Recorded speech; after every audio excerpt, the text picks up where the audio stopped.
Hello everyone, I'm David Cannadine and I'm President of the British Academy, the United Kingdom's national organisation representing and championing the humanities and the social sciences.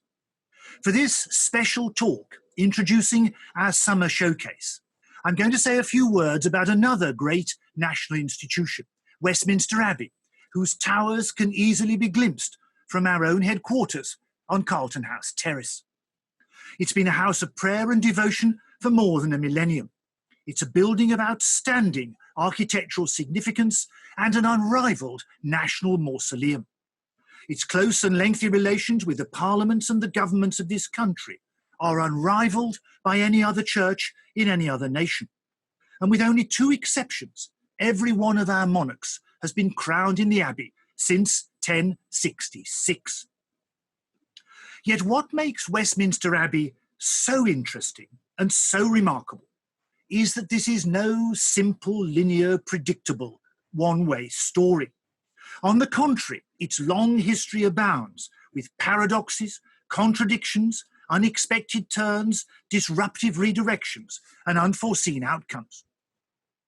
The Abbey came into being originally as one monastery among the many founded in the cosmopolitan world of early medieval Catholic Christendom. Yet it was later repurposed as a powerful symbol of a more localized and more specific Protestant national identity. Much of its architecture is quintessentially French in origin and inspiration. But for several centuries, Westminster Abbey has been widely regarded as a no less quintessentially English or British architectural accomplishment. Uniquely among our great churches, Westminster Abbey has no bishop. As a monastery, it had been presided over by an abbot, and on its refounding by Queen Elizabeth I as a Protestant church, it was established as what is known as a royal peculiar, and has ever since been entirely outside the hierarchy and jurisdiction of the Church of England, its dean and chapter answerable to no one but the monarch himself or herself. Although the Abbey's royal tombs and heroic monuments are unrivalled by any other church in Europe, it's the grave of an ordinary man, the unknown warrior, which in modern times has become the most resonant burial place, an unrivalled tourist attraction. And while Westminster Abbey has been in its turn a Catholic monastery and a bastion of Protestantism, it's also been in the forefront of multi-faith dialogue and ecumenicalism since the Second World War. It was Edward the Confessor who was the first monarch to take a major interest in the Abbey. He rebuilt it, he was buried there, and he was later magnificently entombed and enshrined.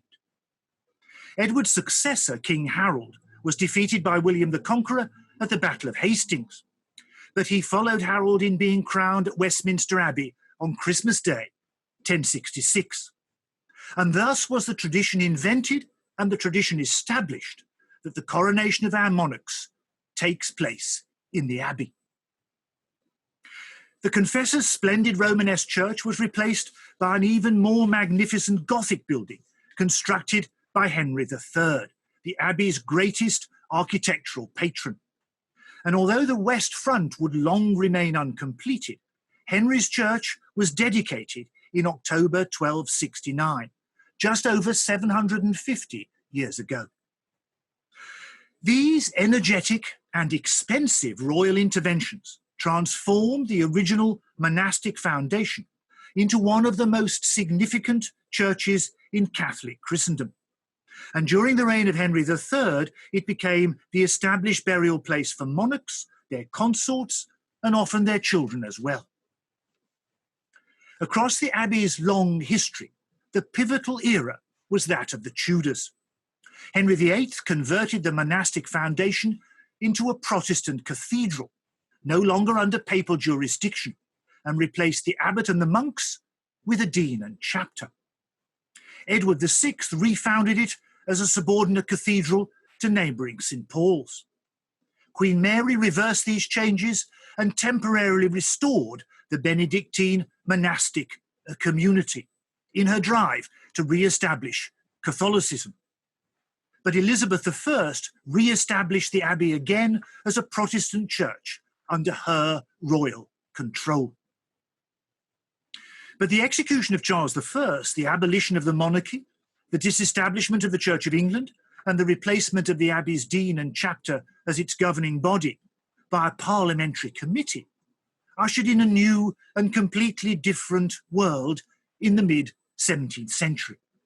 Perhaps unexpectedly, the House of Kings had been superseded by the House of Regicides, in which were interred such parliamentary paragons and military heroes as John Pym and Oliver Cromwell.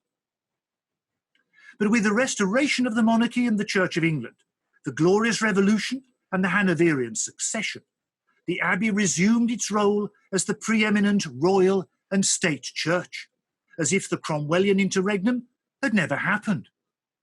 Purcell and Handel composed notable coronation anthems, and the west front was belatedly completed with the construction of 2 towers designed by Nicholas Hawksmoor.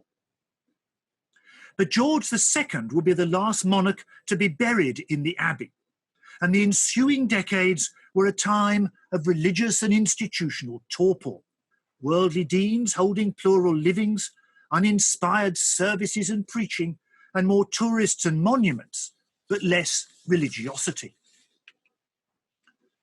But so, nevertheless, to another turning point.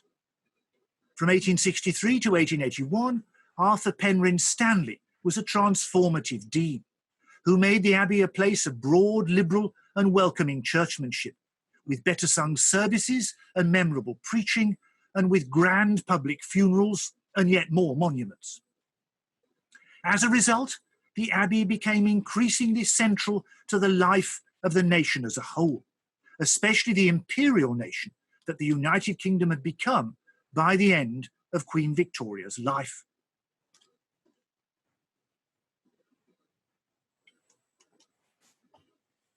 It was in some ways the reign of her successor Edward VII that witnessed the apogee of imperial consciousness, and George V's coronation was even grander and yet more imperial than his father's.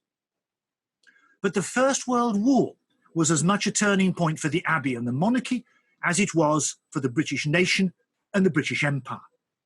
In its immediate aftermath, the unknown warrior was buried in the presence of the sovereign, and his grave became a place of popular pilgrimage. Soon after, royal weddings were returned to the Abbey, where they hadn't been held since medieval times, and only rarely then. In more ways than one, it's been a very long, varied and unpredictable journey, from the monastery that housed the shrine of Edward the Confessor to the church that housed the grave of the unknown warrior. At one and the same time, Westminster Abbey is very royal, but also very popular. It is very sacred, yet also very secular. It's very old, but with a constant capacity to renew and reinvent itself. It is the setting for great ceremonials focused on the monarchy and royal family, the like of which occur in no other church in Christendom today. Yet it also remains a place for private devotion and prayer and worship. Like Westminster Abbey, the British Academy's headquarters on Carlton House Terrace are at present closed. But we very much hope you will come to visit both places when they are open again, as surely sometime they will be. Meanwhile, our fellows and our funded researchers have shown great imagination and flexibility in exchanging their lecterns for their laptops, and that's especially so in regard to this year's annual summer showcase. Featuring live talks and performances, our free festival of ideas brings to life some of the best and most exciting research in the humanities and social sciences that you can watch and engage with in the comfort of your own homes. Whether you want to learn about the psychology behind the strange but widespread practice of hoarding, or watch a food historian make a pie fit for a king who might have been newly crowned in Westminster Abbey, we believe we've got something interesting and appealing for everyone. And so it gives me real and great pleasure to launch this year's summer showcase officially and to launch it now. To view the content, you can visit the British Academy's website, thebritishacademy.ac.uk, or follow the links underneath this video.